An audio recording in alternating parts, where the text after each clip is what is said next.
Et rebonjour à tous, Alpharm. On se retrouve donc ici pour créer donc notre premier annuaire Azure Active Directory. Rappelez-vous, lors de la présentation d'Azure Active Directory, j'avais évoqué le fait que quand vous créez un tenant, que ce soit M365, Office 365 ou alors Azure, vous avez besoin donc d'un annuaire Azure Active Directory. Donc celui-ci sera créé de toute façon automatiquement en back-end. Donc c'est-à-dire que derrière, là, ce qu'on va faire, c'est qu'on va créer un tenant Office 365, donc avec la souscription Office 365 E5, afin d'avoir la partie Azure AD P2, d'accord. Rappelez-vous lors de la vidéo qui présente les différentes éditions d'Azure AD P1 et P2. Et une fois que nous avons créé le tenant, automatiquement, on aura l'annuaire Azure Active Directory, et dans ce cas-là, on va pouvoir ensuite derrière faire notre travail dessus et donc continuer la formation. Donc pour ça, tout simplement, je vais me diriger directement sur Internet.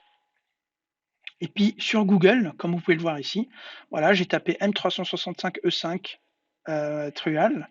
Donc une fois que je suis ici, je vais cliquer sur le premier lien qui va m'arriver. D'accord. Donc je clique sur le premier lien ici. D'accord. Et donc là, tout simplement, je vais cliquer. Alors c'est en allemand, mais je vais ici, en fait, normalement, vous allez avoir un truc qui s'appelle Trial ou version DC. Donc je vais cliquer dessus et je serai automatiquement renvoyé donc ici, voilà, à la page d'inscription. Donc ce qu'il faudra faire, c'est qu'il va falloir mettre votre email. Voilà, moi je vais mettre mon email personnel. Vous voyez bien que c'est la souscription Office 365 E5, donc on va en fait avoir 25 licences qui seront valables 30 jours. Donc pendant 30 jours, nous allons pouvoir bien entendu faire la formation dans les bonnes conditions afin que vous puissiez apprendre donc tout ce que je dois vous apprendre sur la partie Azure AD au niveau donc sécurité, au niveau administration, au niveau déploiement, etc., etc. Donc là, je vais configurer mon compte. Donc là, il va me demander mes informations personnelles, mon numéro de téléphone. Et une fois que j'ai mis mon numéro de téléphone, il faudra tout simplement rentrer le mot de passe qu'il va vous envoyer. Donc c'est un code qui va vérifier que vous êtes bien propriétaire du numéro de téléphone. Vous créez l'identité de votre entreprise et puis vous passez à la partie 4 qui est donc en fait la finalisation. Donc là, je vais stopper la vidéo, je vais faire la partie information personnelle et je vais revenir dans quelques instants. Donc voilà ici, comme vous pouvez le voir, donc j'ai rentré mon numéro de téléphone personnel afin que je puisse recevoir le code. Donc j'ai entré le code ensuite ici. Et puis là, nous allons créer donc l'identité, c'est-à-dire qu'ici, nous allons créer le nom du tenant, en fait. C'est le nom du tenant Office 365. Et donc d'ailleurs, ce sera aussi par défaut le nom de votre Azure Active Directory aussi. Ce sera le nom de votre tenant Azure Active Directory. Donc là, par exemple, on va pouvoir l'appeler, ici, on va pouvoir l'appeler AAD.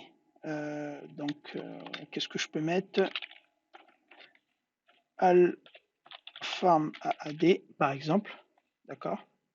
Voilà, donc là, vous voyez qu'il est pris. Mais on ne va pas prendre Alpharm parce que si Alpharm demain voudront l'utiliser ou des choses comme ça ne va pas marcher.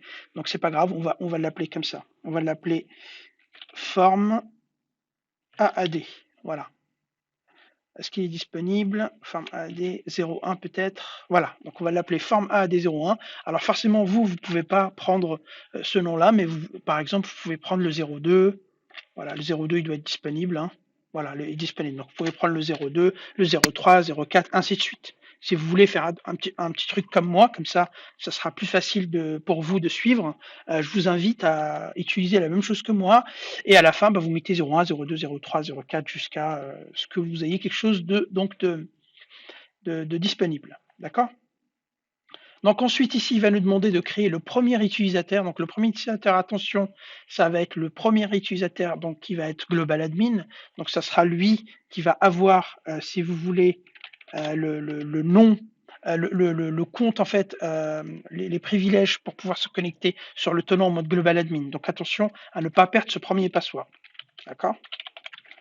Donc d'ailleurs, pour les bonnes pratiques, je vous invite, une fois que vous avez créé ça, tout de suite de créer un deuxième compte avec aussi des droits global admin, comme ça vous en avez deux au cas où tout simplement vous perdrez ce compte-là. Mais en tout cas, ça va être ce compte-là qui va nous intéresser. Donc tout simplement, ce qu'on peut faire, c'est que moi en fait, je vais créer ici un notepad. En général, c'est ce que je fais quand je crée un nouveau tenant.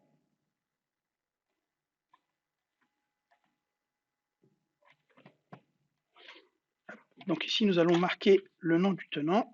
Ça, on ne va pas oublier. Voilà. Et donc, notre utilisateur, c'était admin. Donc, rappelez-vous bien, le premier utilisateur que vous allez créer, c'est celui qui a les droits global admin sur le tenant. Donc, très important à ne pas perdre de vue. OK? Donc, une fois que vous avez fait ça, on clique sur s'inscrire. Donc là, ça va créer votre compte, ça va créer votre tenant. Il faudra attendre un petit peu, mais c'est pas très long. Voilà, donc c'est en train d'arriver, comme vous pouvez le voir. Donc ici, tout simplement, il vous dit votre utilisateur. Donc rappelez-vous de bien le prendre. Si vous ne l'avez pas fait, faites comme moi, vous le mettez ici, ou alors dans un KeePass si vous avez un KeePass ou autre. Et une fois que vous avez terminé, vous allez aussi recevoir sur votre email personnel donc les informations liées à votre tenant également, afin de ne pas perdre justement ce fameux utilisateur. Donc là, maintenant que c'est bon, nous avons créé notre tenant avec notre premier compte admin. Ici, nous allons cliquer sur prise en main. Et donc là, je vais arriver sur le portail. Donc Office 365, d'accord. Donc là, voilà, il va me demander de finaliser 2-3 trucs, d'accord. Ici, je vais cliquer sur Exit Setup parce qu'en fait, j'en ai pas besoin de ça pour l'instant. Parce que ce qui m'intéresse, voilà, vous mettez n'importe quoi. Parce que là, ce qui m'intéresse, c'est de vous montrer que, voilà. Donc là, nous avons créé notre portail. Nous n'avons pas encore mis la partie domaine, etc. Ce qui est intéressant, c'est que du coup, automatiquement, quand vous, de toute façon, la plupart du temps le savent, c'est surtout si vous avez suivi la formation Azure Active Directory, donc la première, vous allez sur Azure Active Directory, et là-dedans, automatiquement, vous allez retrouver donc votre annuaire qui a été créé, comme on peut le voir ici. Voilà. Donc là, on voit que l'annuaire a été créé, elle forme AAD01. Je vous l'avais dit, que le nom aussi de l'Azure AD va aussi reprendre le nom du tenant, comme on peut le voir ici. Voilà. Et plus, vous avez le tenant ID. Voilà. Donc, nous avons vu dans cette vidéo la création d'un tenant Office 365 avec les licences qui vont nous permettre de travailler sur la partie Azure ADP2 et nous avons vu donc la création automatiquement qui se fait du tenant Azure Active Directory. Donc voilà, et je vous dis à la prochaine. Merci.